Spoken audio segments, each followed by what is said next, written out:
Good day, learners. How's it going?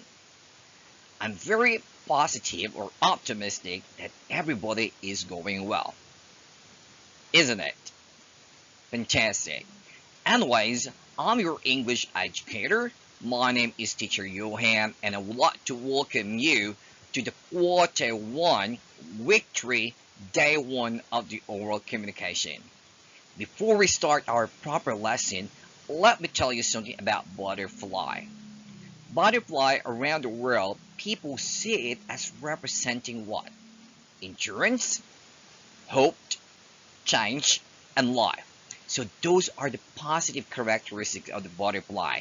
And now, in connection with that, we are going to do a butterfly handshake. How is it done? Let me illustrate that one. Very simple. All you have to do is just to slide down your forearms and then cross and then flop the wings and you say butterfly handshake. So that is a butterfly handshake. So let's do it simultaneously at the count of three. One, two, three. Butterfly handshake. So that's really awesome. Positivity is really good in our lives at this time. So let's do our proper lesson. I know you are excited to learn something new, so hang on, sit down, and relax.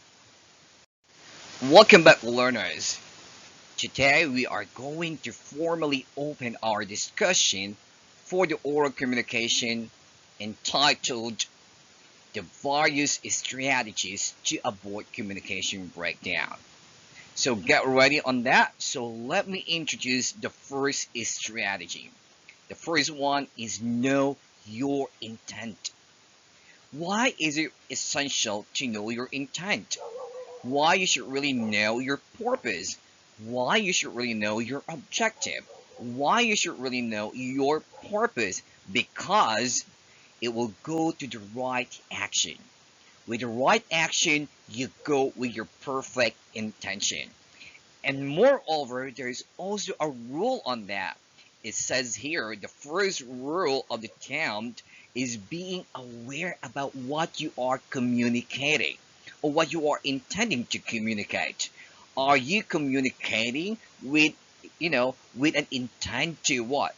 Let's say to inform, to persuade, to educate, to instruct, or clarify. So make sure you know your intention.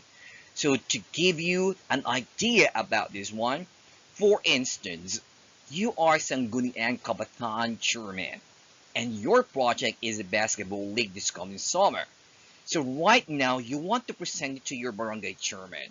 So the first thing that you should really know is know your intention. So let me ask you, what is your intention about the basketball league? Let me hear from you. Excellent. That is a brilliant answer. Your answer is to what? To pull out the youth from involving the drugs so that they can focus on sports and their health. That is really fantastic answer. Great job. So that is our first strategy. Let's keep on coming. What is the second strategy? The second strategy is to know your audience. Why is it essential to know your audience?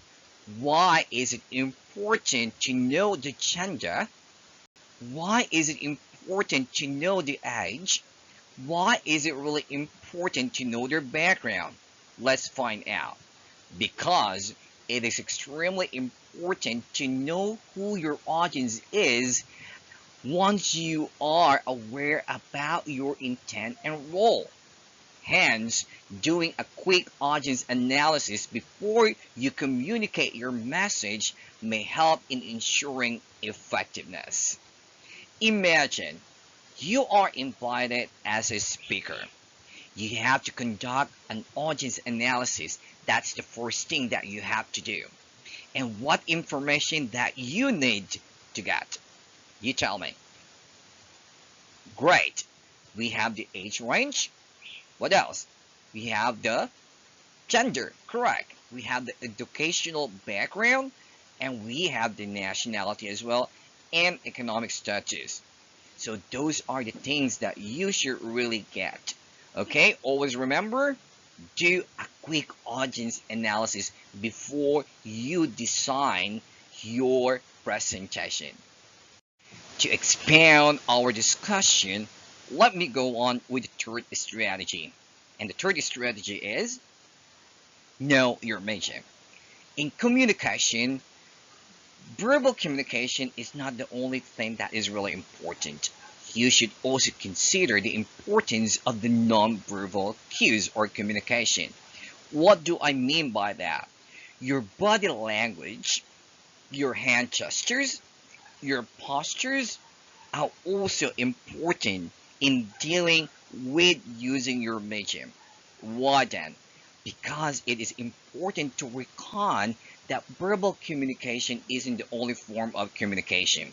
Why? Because people also pay attention to the non-verbal cues. Let's say a speaker has a soft tone.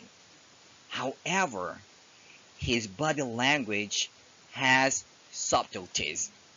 So then it will create a room for conflict or miscommunication. So what is the best thing to do on that?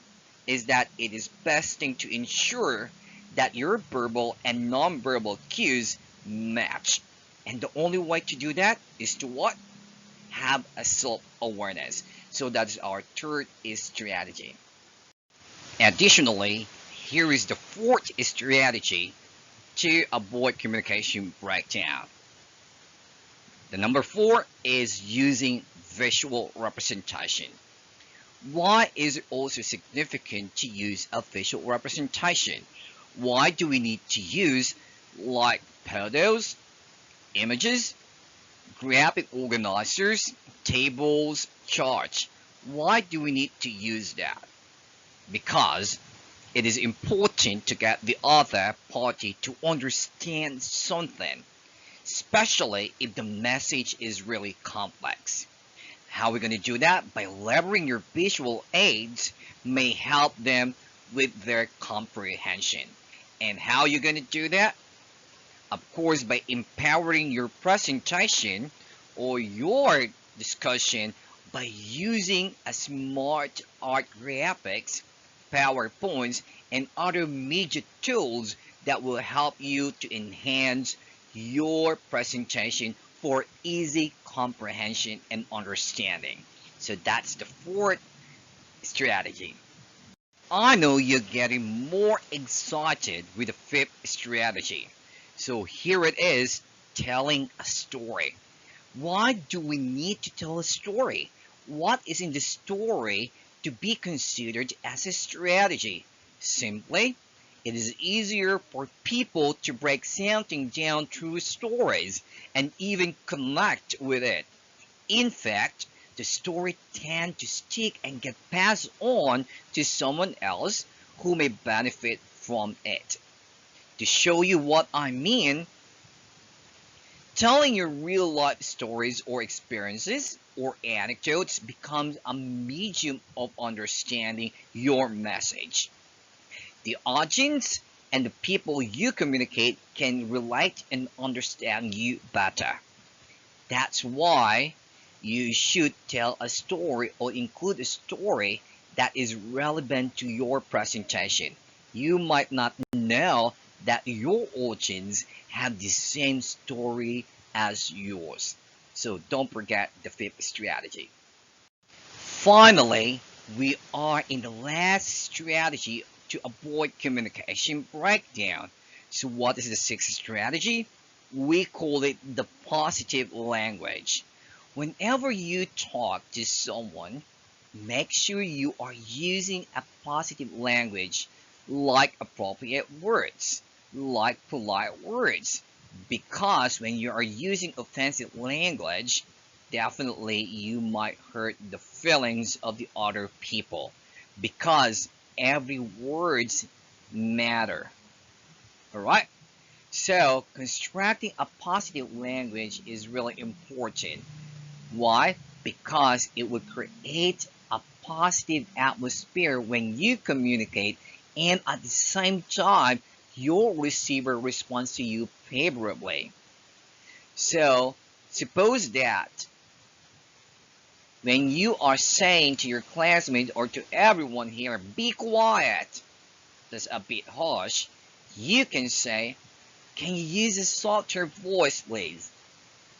Second example, let's say we don't talk like that. You can say, please use kind words. With the tone of your voice and the appropriate language you use, you create a positive atmosphere in collaboration. So those are the 6 strategies to avoid communication breakdown. To assess your understanding towards the lesson, I would recommend you to answer all the activities in your module. So I have here the what I can do activity. It will test or develop your critical thinking skill. Here is the simple question.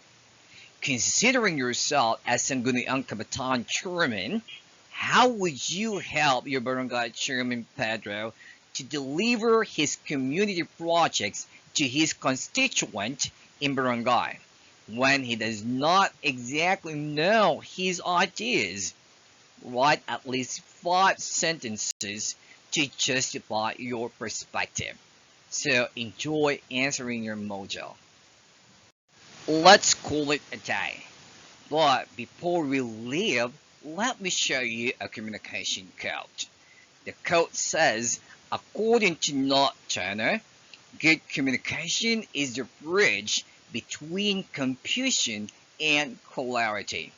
I hope you had a great time with me, learners, and I hope to see you next time in my class. Have a great day and goodbye for now.